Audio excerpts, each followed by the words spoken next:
오늘 말씀을 받겠는데요. 오늘 말씀 받는 가운데 성령께서 우리와 함께 하시기를 주님의 이름으로 축원합니다.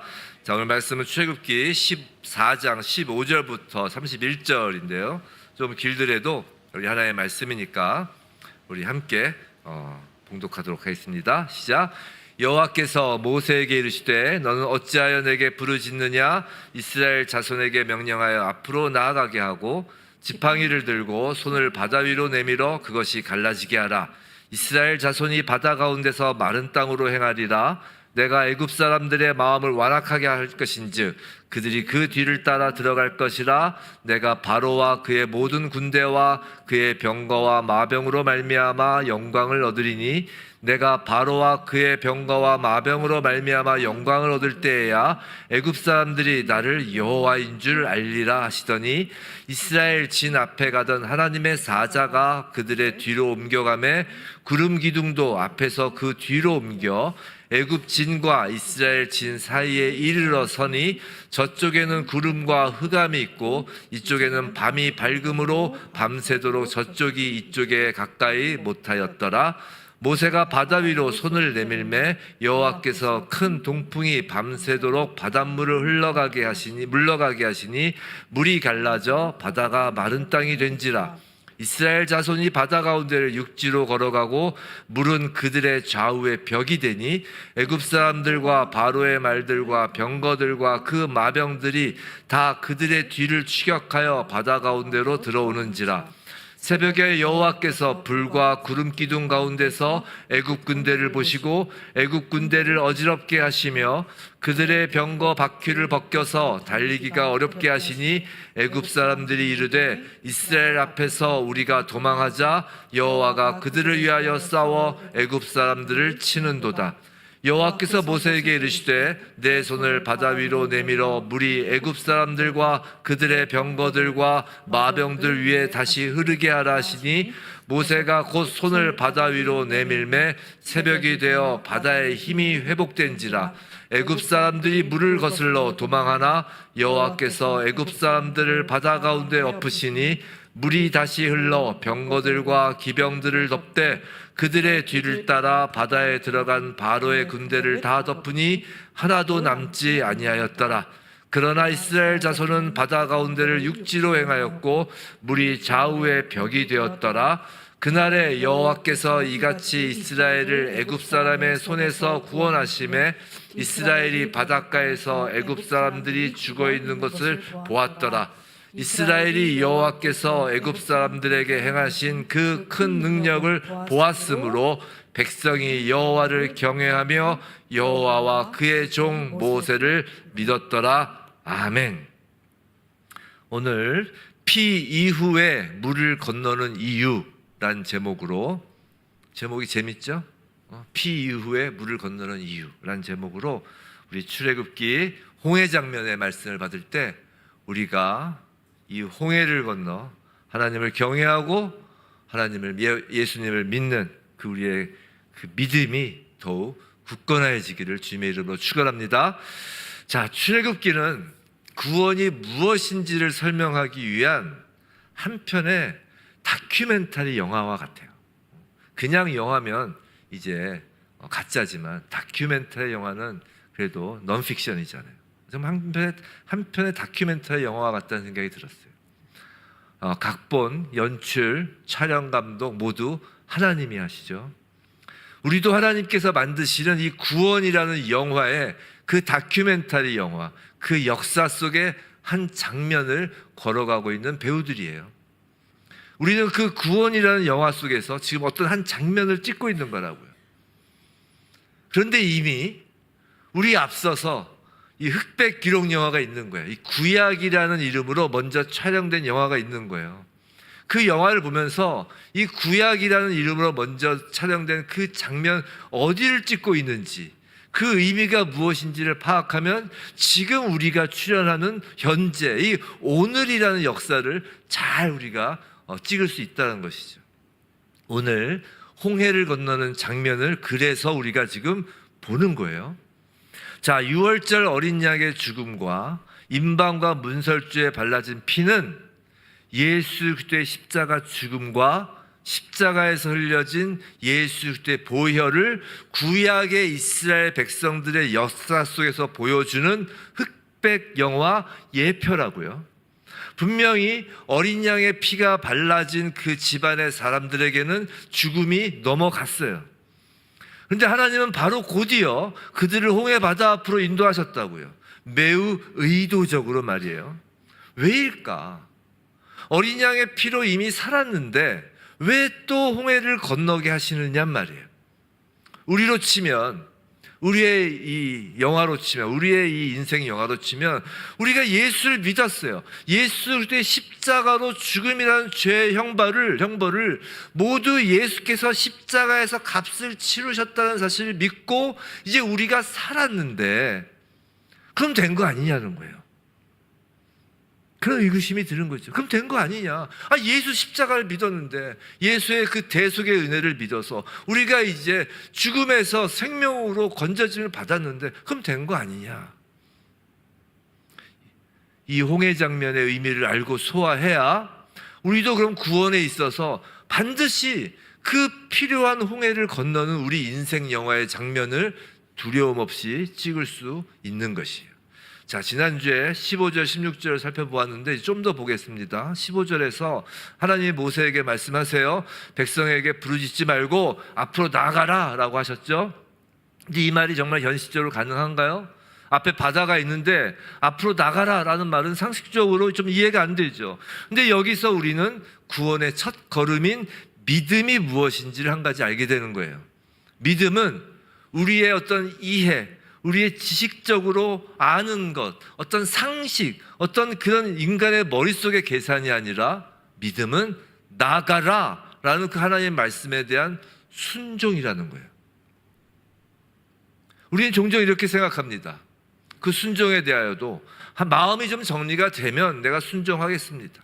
형편이 나아지면 좀 헌신하겠습니다. 하지만 하나님은 우리에게 이렇게 말씀하세요. 앞으로 나아가라. 믿음은 우리 어떤 감정이 안정된 후에, 마음이 좀 이렇게 컴다운 딱 되고 안정된 후에 움직여지는 것이 아니라 말씀 때문에 움직이는 것이 믿음인 거예요. 그리고 여기서 중요한 사실이 있어요. 이스라엘이 앞으로 지금 나아가는 것은 단지 도망가는 게 아니에요. 하나님이 여시는 길로 들어가는 것을 새 삶으로 들어가는 시작인 것이에요. 성도 여러분, 성도는요, 죄로부터 도망가는 사람이 아니라 죄와 단절된 새 삶으로 들어가는 것이에요. 자, 두 단어를 지금까지 말씀드린 것 중에 기억하시기 바랍니다. 믿음과 새 삶이에요. 이것이 홍해바다 전체를 흐르는 하나님의 그 말씀의 주제예요. 믿음과 새 삶. 자, 계속해서 16절에서 18절을 보면 16절에서 하나님은 모세에게 지팡이를 들고 바다를 가르라고 하세요. 그리고 17절, 18절에서 하나님이 이 사건의 목적이 무엇인지 분명히 말씀하세요. 이스라엘은 바다를 통과하여 구원을 경험할 것이고 애굽은 그 길을 추격하다가 심판을 경험할 것인데 이것의 목적은 하나님께 영광이 되고 하나님은 이 일을 통해 내가 여호와인 줄 알게 하시겠다고 하시는 거예요. 즉 하나님의 영광과 하나님이 여호와인 줄 알게 하는 것은 같은 말이라고 보면 된다는 것이에요. 여호와가 뭐라고 그랬죠? 이전에 여호와라는 이름을 하나님께서 가르쳐 주실 때 그때 막 히브리어 막 뒤에 하면서 얘기했죠. 손을 보라, 못 박힌 손을 보라. 여호와라는 단어가 나오면 우리는 예수 그리스도의 십자가를 떠올리는 것이에요. 내가 여호와인 줄 알게 하라, 알게 하시겠다. 이것은 바로 그 십자가에 있는 예수 그리스도가 하나님의 영광이라는 거예요. 자, 근데 여기서 우리는 구원의 중요한 구조를 알 수 있어요. 하나님의 구원은 반드시 심판을 동반한다는 것이에요. 구원은 대적을 그냥 둔 채로 우리를 오구오구 쭈쭈 위로만 하는 것이 구원이 아니에요. 하나님은 당신의 백성을 살리실 때 그 백성을 삼키려는 권세를 끝장내심으로 구원을 완성하신다고요. 이 구조는 예수 그리스도의 십자가에서 가장 분명해져요. 십자가에 대하여 예수께서 말씀하신 장면이 있는데 그 요한복음 12장 31절부터 33절 말씀이에요. 자, 요한복음 12장 31절부터 33절 제가 빠르게 읽어드릴게요. 31절, 이제 이 세상에 대한 심판이 이르렀으니 이 세상의 임금이 쫓겨나리라. 32절, 내가 땅에서 들리면 모든 사람을 내게로 이끌겠노라 하시니 33절, 이렇게 말씀하시면 뭐라고요? 자기가 어떠한 죽음으로 죽을 것을 보이심이더라. 즉 예수님은 당신의 십자가 죽음에 대하여 말씀하시면서 이 세상 임금이 쫓겨나리라 라는 심판과 예수께 이끌겠다는 구원을 함께 말씀하시는 거라고요. 십자가는 단지 위로의 사건이 아니라 죄와 사망의 권세에 대한 심판이면서 동시에 우리의 구원 이야기예요. 그러므로 오늘 홍해 사건은 그저 기적이 나는 것을 우리가 기적을 구경하는 장면이 아니라 구원과 심판이 동시에 일어나는 하나님의 구속사입니다. 여기까지 어렵지 않죠? 자, 오늘 보면은 예수 그리스도의 십자가 사건이 단순히 어린 양의 피, 대속의 죽음을 넘어서서 구속사에서 어떤 의미를 갖고 있는지를 홍해라는 역사 속 무대 장치를 통해 보여주고 있는 것이에요. 자, 19절에서 20절 보시면, 자, 19절에서 20절, 이 구절은 자칫 지나치기 쉬운데요, 사실 굉장히 중요하고도 복음적인 장면이에요. 자, 19절을 보세요. 하나님의 사자와 또 구름 기둥이 앞에서 뒤로 옮겨서요, 그리고 이스라엘과 애굽 사이를 가르고, 이제 20절을 보시면 애굽 사이를 가르고 밤새도록 애굽은 가까이 오지 못하도록 하는 것이에요. 자, 이 장면이 말하는 것이 무엇이냐면, 여기서 하나님의 사자는 일단 거의 모든 신학자들은 예수 그리스도를 의미하는 것으로 봅니다. 하나님의 사자는 예수 그리스도예요. 쉽게 설명드리면 이 장면은 성자 하나님께서 애굽과 이스라엘을 흑암과 빛의 진영으로 나누는 장면이에요. 자, 무엇이 떠오르세요? 흑암과 빛의 진영으로 나누는 것. 창세기 1장 3절 4절이 떠오르죠. 하나님이 이르시되 빛이 있으라 하시니 빛이 있었고 빛이 하나님이 보시기에 좋았더라. 하나님이 빛과 어둠을 나누사. 자, 하나님께서 창조의 시작을 알리시는 빛, 그 빛은 우리가 요한복음에서 살펴보았듯이 이 땅에 빛으로 오신 그 빛의 근원, 그 발광체 자체이신 예수 그리스도라고 했어요. 그 빛은 세상을 두 진영으로 나누죠. 빛의 진영과 어둠의 진영으로 나눕니다. 창세기의 창조는 출애굽의 오늘 홍해 장면에서 지금 재현되고 있으면서 예수 그리스도의 성육신으로 실제화되는 것이에요. 그리고 예수 그리스도는 지금 우리의 역사 가운데서도 성령으로 오셔서 십자가에서 이루신 거룩을 이 땅에서 계속하여 이루어 가시는 거라고요.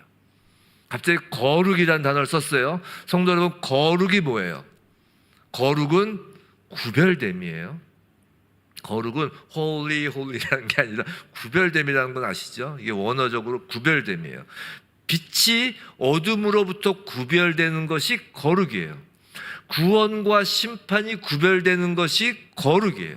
사랑하는 성도 여러분, 우리가 예수 그리스도의 십자가에서 받은 은혜는 일단 가장 먼저 우리의 모든 죄에 대한 형벌이 더 이상 우리에게 임하지 않는다는 대속의 은혜예요. 이게 첫 번째인 건 맞아요. 그런데 죄의 형벌에서 면하여졌다고 해서 죄의 권세가 우리를 쫓아오지 않는 것이 아니라는 것이에요. 왜 여러분이, 왜 우리가, 저와 여러분이 왜 예수를 믿었는데 죄의 형벌에서 면제가 되었다고 하는데 왜 이렇게 예수 믿고 나서도 죄를 짓느냐면 죄의 권세가 계속해서 우리를 쫓아오기 때문이에요. 오히려 이전보다 더 가열찬 기세로 우리를 쫓아옵니다. 다시 죄의 노예로 삼기 위해서 전력을 다해 쫓아오죠. 애굽을 보세요. 600병거가 이스라엘 백성을 쫓아오잖아요. 그렇게 쫓아오는 거라고요. 그래서 구원은 죄의 형벌에서 면하는 것으로 끝나지 않는다는 것이에요. 그 다음으로 죄의 권세가 가득한 그 진영에서 우리가 완전히 구별되어야 하는 것이에요. 이것이 거룩이에요. 근데 그 거룩, 구별됨을 이루는 것은 우리 주님이 빛으로 오셔서 빛과 어둠의 진영을 나누시고 구원과 심판 사이에 서 주시기 때문에 거룩이 이루어지는 거예요. 자, 그런데 본문을 보면 지금 구원과 심판 사이에 서 계신 주님이라고 했죠. 자, 본문을 보면 이스라엘 진영 뒤로 간 것은 하나님의 사자만 가는 게 아니에요. 또 뭐가 갔죠? 구름 기둥도 뒤로 물러섰어요. 그리고 또 보시면 구름이 이스라엘 진영에 가득한 것을 알 수 있죠. 구름은 구약에서 언제나 하나님의 임재를 상징해요. 그래서 시내산에서도 구름이 쫙 꼈을 때가 하나님의 임재를 상징하잖아요. 자, 이스라엘 진 뒤로 가서 애굽 앞에 선 구름 기둥은 애굽을 심판하시는 하나님의 임재예요. 심판자로서의 임재죠. 애굽 진영에 갔으니까. 근데 하나님의 사자인 예수 그리스도는 그 심판의 하나님과 이스라엘 사이에서 그 심판이 이스라엘에게 미치지 않도록 중간에 서 있는 모습이기도 한 거예요. 이것을 사도 바울은 디모데전서에서 이렇게 이야기해요. 디모데전서 2장 5절, 하나님은 한 분이시요 또 하나님과 사람 사이에 중보자도 한 분이시니 곧 사람이신 그리스도 예수라. 성육신하신 사람이신 그리스도 예수라. 사랑하는 성도 여러분, 예수의 십자가는요, 우리의 죄를 대속하여 우리로 하여금 죄의 형벌에서, 즉 정죄함에서 자유케 하는 것으로 끝이 아니라 예수 그리스도를 믿는 하나님의 백성을 어둠의 세력과 구별하여 거룩하도록 하시는 것입니다. 성도 여러분, 거룩은 우리가 착한 사람이 되는 것이 아니에요. 우리가 어느 진영에 서 있는가의 문제가 거룩이에요. 그리고 그 진영을 나누시는 분은 예수 그리스도 십자가이신 거예요. 우리의 거룩은 주님의 십자가에서 이미 시작된 것이에요. 그런데 그런 생각해 보셨어요? 아까 말씀드린 것처럼 우리 예수 믿고 나서 죄를 짓잖아요. 자, 지금 홍해를 건넌 이스라엘 백성들은 모두 막 정말 양같이 막 선량했을까요? 아닐 것 같아요. 방금 전까지도 원망과 불평을 막 늘어놓던 사람들이잖아요. 우리가 그 홍해를 건넌 이스라엘 백성들 그 사이에 껴있는 거잖아요. 그 사이가 있는 게 우리잖아요. 그럼 방금 전까지도 원망과 불평을 했던 그 이스라엘 백성이, 그런 성정을 가진 사람들이 지금 홍해 가운데를 건너는 중이라고 해서 막 어린 양처럼 막 선량한 사람이 되어서 지금 지나가는 걸까요?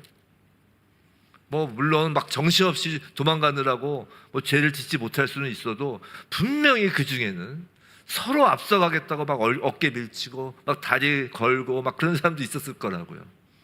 그럼 그 사람에게 하나님의 심판이 떨어질 거냔 말이에요. 아니라는 거예요. 그럴 수 없다는 것이에요. 심판의 하나님과 이스라엘 백성의 진 사이에 예수 그리스도가 중보자로 서 있기 때문에 하나님의 심판이 떨어지지 않는다는 것이에요. 그분이 우리와 진노 사이에, 우리와 정죄 사이에 서 주셨기 때문에 우리가 지금 사는 거예요. 사랑하는 성도 여러분, 누가 우리를 지금 지키고 있습니까? 내 결심이 지키고 있어요? 내 결단이나 내 실력이 지키고 있는 것 같아요? 내 착함이 나를 지키고 있는 것 같아요? 아니에요. 주께서 지금도 우리와 심판 사이에 서 계시기 때문인 거예요. 그래서 은혜는 진행형인 거예요. 저와 여러분이 예수를 믿어 사망의 형벌에서 면함을 받았음에도 계속해서 죄를 짓고 있어도 예수께서 그 심판의 하나님과 우리 사이의 중보자로 떠나지 않고 계시기에 계속해서 우리는 홍해 바다 끝까지 걸어갈 수 있음을 명심하시기 바랍니다. 이제 21절, 22절이에요. 오늘은 좀 길지만 이 본문을 좀 하나하나 좀 보려고 합니다. 그래서 다시 읽지는 않겠어요. 시작할 때 읽었으니까 그냥 저 장면을 보세요. 화면으로 말씀만 보세요. 아니면 성경 구절 있으니까 21절, 22절. 자, 이게 이제 본문의 중심 장면이에요. 자, 모세가 손을 내밀자 하나님이 큰 동풍으로 밤새 바닷물을 물러가게 하시고 바다가 갈라지죠. 이스라엘이 바다 가운데 마른 땅으로 지금 들어갑니다. 자, 여기서 우리는 단지 막 물이 갈라졌다, 막 그런 어떤 막 기적적인 막 그런 것을 보지 말고 성경이 강조하는 단어를 봐야 돼요. 성경이 강조하는 단어는 21절의 마른 땅, 22절의 육지예요. 이 표현은 우리를 어디로 데려가냐면 다시 창세기 1장으로 데려가는 거예요. 창세기 1장 9절이에요. 하나님이 이르시되 천하의 물이 한 곳으로 보이고 묻이 드러나라 하시니 그대로 되니라. 자, 그래서 묻으로 번역된 단어가 바로 아까 본 오늘 본문의 육지와 같은 단어를 쓰고 있어요. 창조 때 하나님은 혼돈의 물 가운데서 나누고 질서를 세우고 마른 땅을 드러내셨습니다. 그리고 그때도 중요한 표현이 있어요. 창세기에서 창세기 1장 2절 땅이 혼돈하고 공허하며 흑암이 깊음 위에 있고 하나님의 영은 수면 위에 운행하시니라. 이것이 지금 창조를 할 때 하나님의 시작하시는 것이 그 하나님의 모습이었죠. 창세기 1장 1절 그 다음에 나오는 거잖아요. 근데 여기서 하나님의 영, 히브리어로 루아흐, 바람, 성령이라고요. 하나님의 영 루아흐가 창세기 1장 2절에서도 운행하셨어요. 지금 홍해 사건에서도 하나님은 바람, 동풍을 불게 하시고 물을 나누고 마른 땅을 드러내신다고요. 그래서 오늘 본문에서 동풍으로 번역된 히브리어도 루아흐, 성령이에요. 무슨 말이냐면 지금까지 무슨 말씀을 드리고 싶은 거냐면 홍해 사건은 단지 탈출 경로가 아니라 하나님이 창조 때 하신 일을 구원의 역사 속에서 다시 행하시는 그 새 창조의 사건이라는 거예요. 그래서 고린도후서 5장 17절에서 구원을 그리스도 안에 있으면 새로운 피조물이다라고 부르는 것이라고요.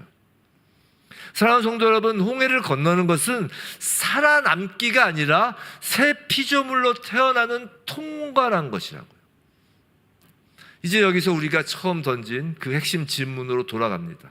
피로 이미 살았는데 왜 또 물을 건너야 합니까? 라는 질문이죠. 이 질문은 매우 중요해요. 요한복음 19장 34절 우리 한 목소리 한번 읽어볼까요? 시작. 그중 한 군인이 창으로 옆구리를 찌르니 곧 피와 물이 나오더라. 오늘 이 질문은 십자가에서 예수께서 왜 피와 물을 쏟으셨는지를 보여주기 때문이에요. 결론적으로 말씀드리면 피는요, 정죄, 즉 죄값의 문제를 다루는 것이고요, 물은요, 권세, 즉 주권의 문제를 다뤄요. 6월절 어린 양의 피, 예수 그리스도의 십자가에서 쏟으신 피는 무엇을 해결합니까? 하나님의 심판, 진노, 정죄가 그 집을 넘어가게 하죠. 그 집을 유월하게 하죠. 즉 죄값의 문제, 정죄의 문제가 그 피로 해결되는 것이에요. 근데 홍해 앞에서 지금 무엇이 남아있어요? 우리의 인생 가운데 무엇이 남아있어요? 애굽 왕 바로의 병거가 남아있는 것이라고요. 이것은 단순한 군대가 아니에요. 종살이의 주권이고요, 옛 주인의 권세라고요. 피는 죽음, 죄의 형벌이 넘어감을 말하는 것이고, 홍해는 옛 주인의 추격이 끝장난다라는 것을 말하는 것이에요. 하나님은 우리를 심판만 면한 사람으로 남겨두지 않으시고 종살이에서 실제로 해방된 백성으로 세우시길 원하시는 거라고요. 이를 위해서 홍해는 돌아갈 길, 우리가 다시 옛 주인에게 돌아갈 길을 끊어버리는 또 하나의 은혜라고요. 예수 그리스도께서 그래서 물을 쏟으신 거라고요. 돌아갈 길을 끊어버리기 위해서 말이에요.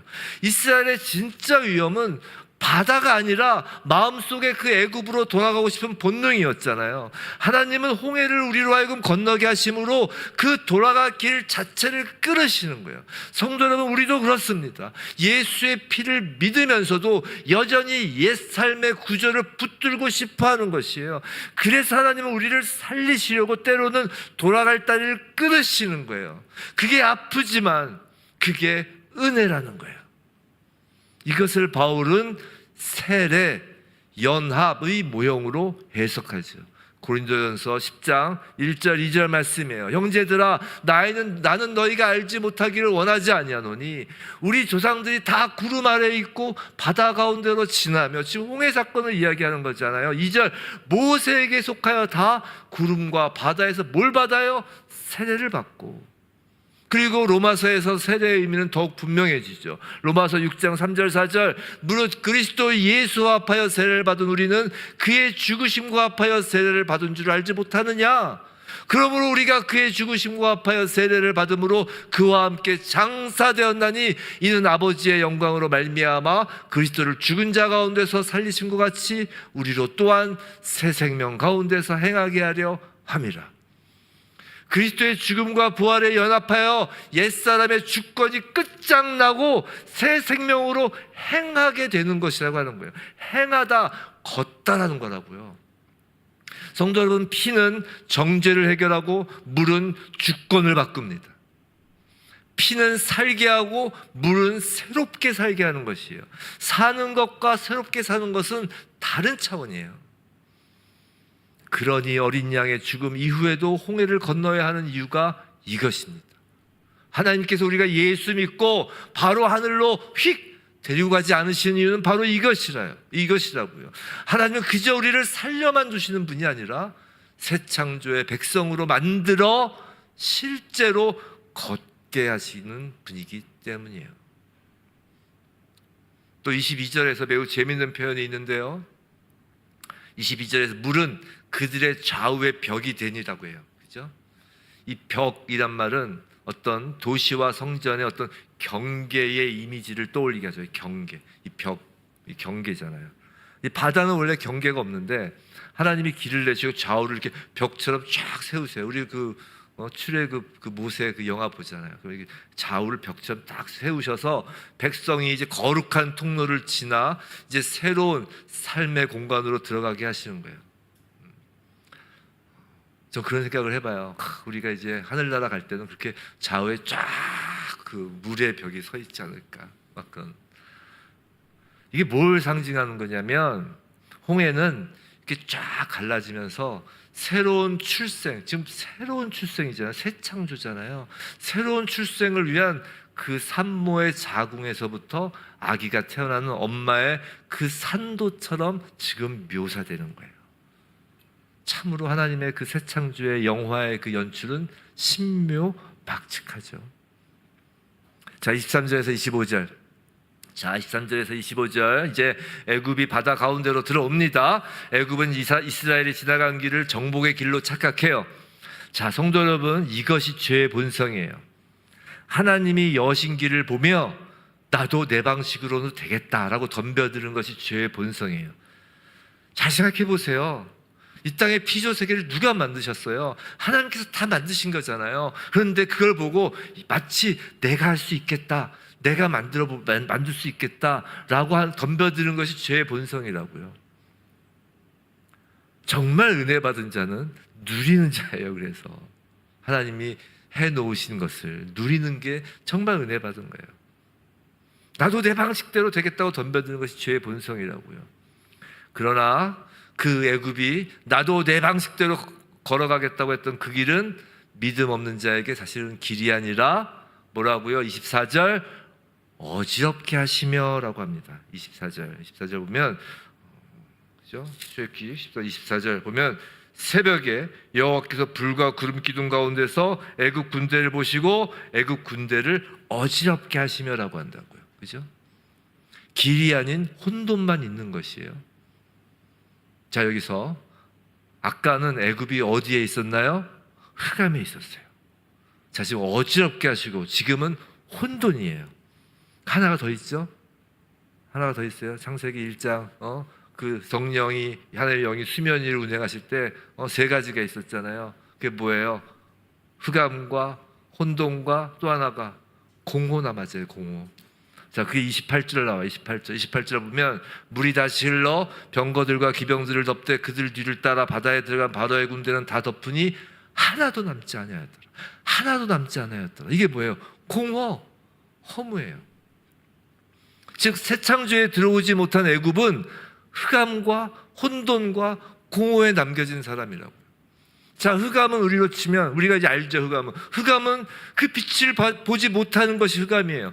예수 그리스도가 이 땅에 빛으로 오신 것을, 예수 그리스도가 하나님이시며 우리를 구원하시는 그리스도인 것을 보지 못하는 것이 흑암이에요. 자, 그러면 공허는 알죠. 그들의 끝은 사망이에요. 하나도 남지 않는 거예요. 자, 그러면 이제 혼돈이 뭘까? 혼돈 아까 살펴본 그 창세기 1장 2절에서 땅이 혼돈하고 공허하며 흑암. 자, 이것이 죄의 건세에 처한 상황인데, 새 피조물이 되지 못하고 옛 피조물, 죄의 건세 아래 머무는 자들의 모습이에요. 이게 이 세 가지가. 혼돈이 뭐냐? 이 혼돈이 실제로 역사 속에서 어떻게 나타나는지를 이제 25절에서 보여줘. 25절에 보시면 그들의 병거 바퀴를 벗겨서 달리기에 어렵게 하시고 라고 한다고요. 자, 하나님은 이 대적의 힘을 한순간에 꺾을 수도 있지만 병거 바퀴를 벗기시는 식으로 일한다는 거예요. 이게 혼돈이에요. 대적이 자랑하던 힘의 구조인 거예요. 지금 애굽의 병거가 뭐예요? 우리로 치면 우리의 최첨단 문명이에요. 그 힘의 원천이, 우리가 갖고 있는 그 우리가 자랑하는 내가 할 수 있어라는 그 힘이잖아요. 그 힘의 구조를 무력화시키시는 방법으로 하나님은 일을 하신다고요. 하나님은 바다 가운데서, 그 홍해 가운데서 그 시스템을 망가뜨리신다고요. 성도 여러분, 마지막 때 가까울수록 세상의 문명과 기술은 자신의 위용을 막 자랑할 것입니다. 정말 요새 그 문명 기술이 발달은 막 정말 눈을 막 돌아가게 하죠. 더욱더 그럴 것이에요. 애굽의 병거처럼 그 문명과 기술은 하나님의 백성인 저와 여러분을 향하여 막 큰 소리를 내며 몰아쳐올 것이에요. 하지만 성도 여러분, 두려워하지 마시기 바랍니다. 초조해하지 마시기 바랍니다. 하나님은 하나님을 대적하는 모든 권세를 망가뜨리실 거예요. 혼돈에 빠뜨리실 겁니다. 이 또한 바울은 이야기하죠. 골로새서 2장 15절, 통치자들과 권세들을 무력화하여 드러내어 구경거리로 삼으시고 뭐로 그들을 이겨요?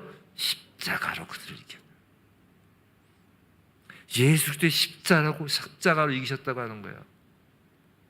구원은 나만 겨우 빠져나오는 것이 아니라 그리스도의 십자가가 나를 묶고 있던 그 권세와 그 권세가 자랑하던 그 세상의 힘과 시스템을 무력화하는 거라고요.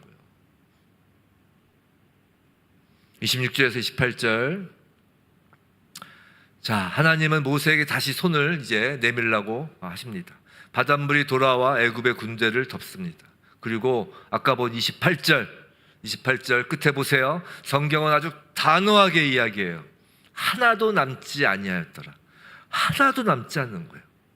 성도는 여기서 우리는 하나님의 구원의 성격을 봅니다. 하나님은 조금 구해주고 조금 남겨주시는 분이 아니에요. 하나님은 구원을 완결하세요. 완전히 나눠요. 중간이 없어요. 애굽에 대한 심판과 이스라엘 구원의 대비예요. 자, 같은 바다였어요. 같은 홍해 바다였어요. 같은 그날 밤이었어요. 같은 사건이지만 누군가에게는 구원이고 누군가에게는 심판이에요. 중간이 없어요. 사도 바울은 또 이것을 이렇게 표현합니다. 고린도후서 2장 15절 16절, 우리가 요새 새벽 예배에서 한번 본 말씀이죠. 우리 한 목소리 한번 읽어볼까요? 시작. 우리는 구원받는 자들에게나 망하는 자들에게나 하나님 앞에서 그리스도의 향기니 이 사람에게는 사망으로부터 사망에 이르는 냄새요 저 사람에게는 생명으로부터 생명에 이르는 냄새라. 누가 이 일을 감당하리요? 누가 감당하겠어요?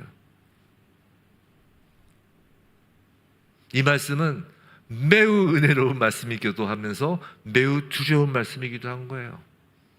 자, 우리는 그리스도의 향기예요. 우리는 구원받는 자들이나 망하는 자들에게나 다 나서요. 우리가 나서서 그리스도 향기를 풍기면 이 사람은 사망에서 사망, 절대 생명으로 올 수 없게 되고, 이 사람은 생명으로부터 생명, 절대 사망으로 다시 건너가지 못하는 거예요. 누가 이 일을 감당하겠냐는 거예요. 누가. 성도 여러분, 십자가 복음은 중립이 아니에요. 제가 말씀드리잖아요. 복음이 땅 떨어지면 세상은 둘로 갈라지는 거예요. 십자가 복음은 구원과 심판을 가르는 하나님의 능력이에요. 같은 바다에 들어간 두 무리가 있었지만 애굽은 자기 힘으로 들어가 사망을 만나고 이스라엘은 하나님의 말씀을 따라 들어가 생명을 만난다고. 히브리서는 이 장면을 한 문장으로 정리해요. 히브리서 11장 19절. 이제 믿음이 나와요. 자, 믿음으로 그들은 홍해를 육지같이 건넜으나 애굽 사람은 이것을 시험하다가 빠져 죽었으며. 자, 여기서 시험하다는 테스트를 한다는 게 아니라 자기 힘으로 해보다 시도하다라는 뜻의 단어예요. 그래서 시험하다는, 즉 하나님이 여신 길을 자신의 힘으로 걸어가 보려고 하는 것, 그것이 교만이에요. 교만. 성도는 믿음의 반대말은 불신앙이 아니에요. 그 정도가 아니에요. 교만이라고요. 예수를 믿지 않는 것은 그냥 안 믿어지는 게 아니라 교만한 거예요. 우리가 하나님을 의지하지 않는 것은, 하나님을 신뢰하지 않는 것은 그게 바로 교만인 거예요. 의인은 오직 믿음으로 산다고 했어요. 성도 여러분, 오늘 우리 앞에 같은 바다가 있는 거예요. 우리가 말씀 앞에서, 십자가 앞에서 믿음으로 들어가면 그것은 길이 되지만 자기 힘으로 들어가려 하면 그 길이 무덤이 되는 거예요. 여러분 이제 한 주간을 사실 거예요. 이 한 주는 마치 홍해와 같아요. 여러분 내일 무슨 일 벌어질지 아는 분 계세요? 전 몰라요. 뭐 여러 가지 스케줄도 있지만 그대로 된다는 보장이 있으세요? 없어요. 마치 바다와 같은 내일을 앞에 두고 있다고요. 그런데 믿음으로 신뢰하며 하나님의 여신길을 따라가는 자는 생명이고, 내 힘으로 그 길을 걸어가려고 하면 그게 바로 무덤이 된다는 것이에요. 하나님의 말씀을 따르는 것, 그것이 믿음이라고요. 그래서 오늘 본문은 믿음으로 끝을 맺습니다. 오늘 본문의 결론이에요. 31절 우리 한 목소리 함께 읽겠습니다. 시작. 이스라엘이 여호와께서 애굽 사람들에게 행하신 큰 능력을 보았으므로 여호와를 경외하며 여호와와 그의 종 모세를 믿었더라. 여호와를 경외하며. 자, 이스라엘 백성들은 자신들이 처한 상황으로 처음엔 그 상황을 두려워하였어요. 앞에 홍해와 뒤에 쫓아오는 애굽이라는 그 상황을 두려워하였어요. 하지만 이제 하나님의 크심을 보고 하나님을 경외하게 되었어요. 성도 여러분, 세상이 주는 두려움은 상황을 크게 보고 하나님을 작게 봅니다. 하지만 하나님에 대한 경외는 하나님을 크게 보고 상황을 작게 보거나 아예 제자리로 그냥 돌려놓는 거예요. 우리한테 엄습하지 못하는. 경외는 단지 무섭다가 아니에요. 경외는 하나님을 하나님의 자리에 올려두는 거예요. 우리 마음속에서. 즉 경외는 곧 하나님을 하나님의 자리에 모시는 것, 이것을 월십이라고 그러죠. 이게 바로 예배인 거예요. 그분의 말씀에 자신을 맡기는 신뢰인 거예요. 오늘 본문에서 백성은 어떻게 경외하게 되었습니까? 큰 능력을 보았으므로 라고 해요. 31절 큰 능력을 보았으므로. 성도 여러분 명심하세요. 경외는요 정보로 쌓는 지식으로 생기는 게 아니에요. 머리로 쌓는 지식으로 생기는 게 아니에요. 보는 것으로부터 시작돼요. 목격, 바라봄에서 오는 것이에요. 우리는 유월절 어린 양의 피와 홍해를 건너는 장면에서 무엇을 보았습니까? 지금 우리는 이 흑백 영화, 흑백 다큐멘터리 영화에서 여러분은 무엇을 보았습니까? 바로 예수 그리스도의 십자가를 본 거예요. 그리스도께서 죄의 값을 담당하시고 그리고 죄의 권세를 꺾으시고 새 생명의 길을 여시는 것을, 그것을 보는 자, 예수 그리스도의 십자가를 보는 자는 세상이 주는 두려움에 머물 수 없다라는 것이에요. 하나님을 향한 경외와 믿음으로 나아갈 수밖에 없다는 것이에요. 하나님은 예수 그리스도의 십자가를 보여주시고 그 이후에는 그 어떤 것도 보여주시기를 거부하신다고요. 그거밖에 우리에게 보여주시는 건 없어요.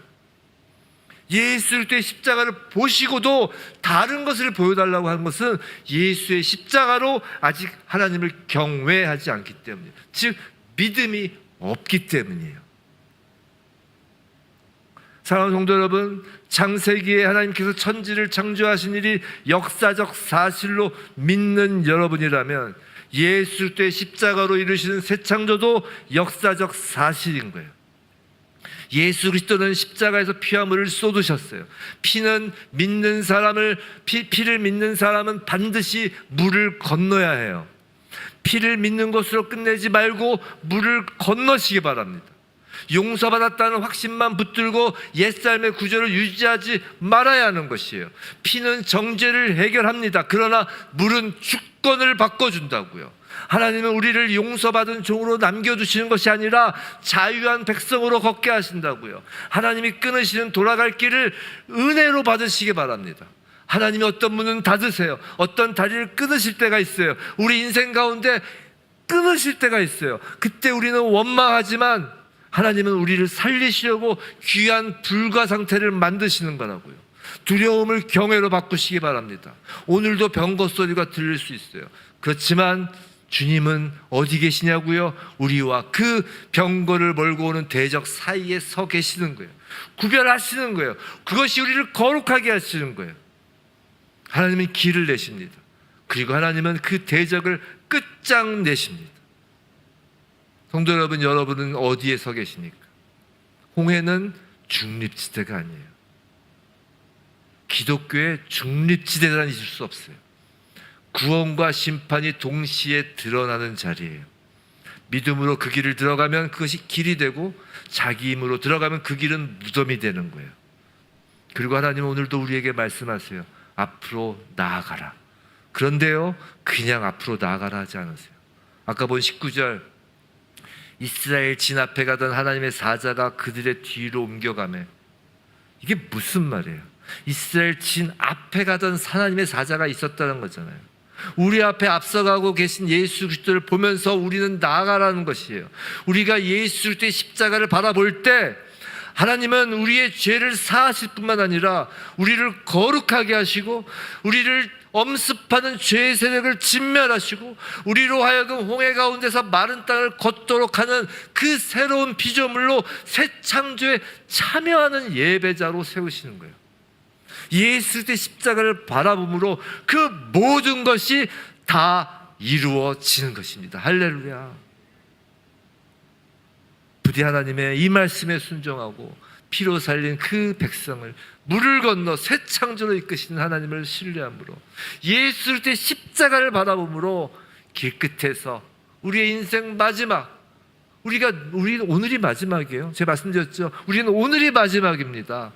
우리에게 내일은 없어요. 오늘이 마지막이에요. 이 마지막 길끝에서 하나님을 경외하고 예배하는 진정한 참된 예배자로 이제부터 모든 성도 세워지길 주님의 이름으로 축원합니다.